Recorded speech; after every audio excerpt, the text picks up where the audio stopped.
Ambassador a Ceann Fórna agus a óglacha na hÉireann, Chief of Staff and members of the Defence Forces, a Gwini Ushla, ladies and gentlemen, dis Miracuf Galéir, agus tam hain, sma van Kele Harve Sosta, a they live anew.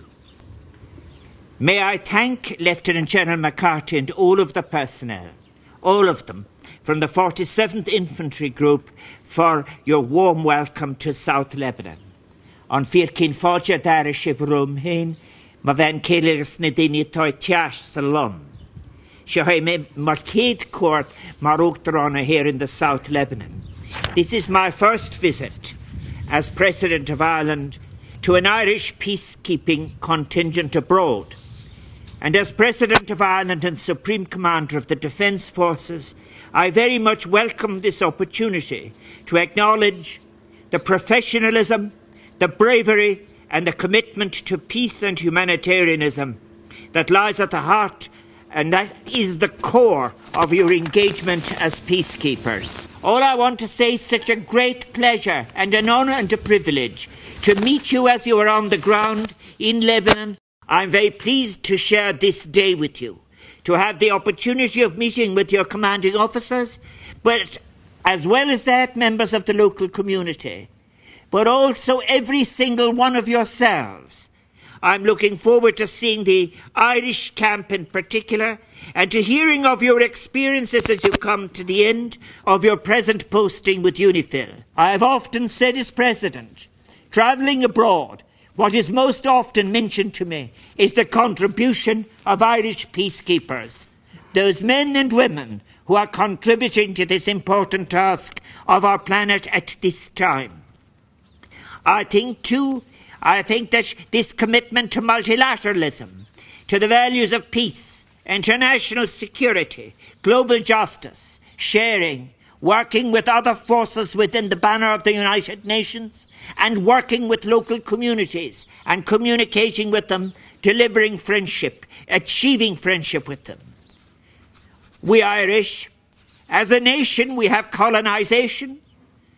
Yes, we have liberation too. We have hunger and migration at the heart of our historical experience. And such an experience has made us, I suppose, particularly sensitive to the plight of the oppressed and the struggles of these nations who are blighted by war or food insecurity or both or by other forms of conflict. This particular mission, UNIFIL, embodies the spirit of the United Nations.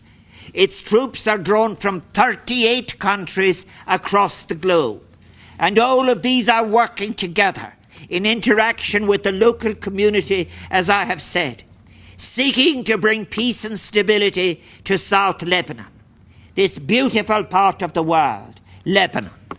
Within this group, Ireland is once again closely cooperating with Finland, a country with whom we share a long history of peacekeeping.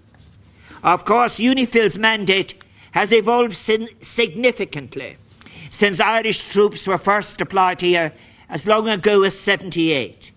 I know that many of you in the current missions are involved in a variety of tasks, ranging from counter-improvised explosive device detection to civilian military cooperation and humanitarian assistance.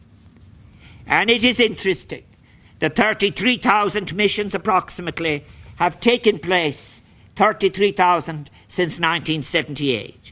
Thus, the role of peacekeepers has never been as necessary, and it has never been as broad and complex and changing.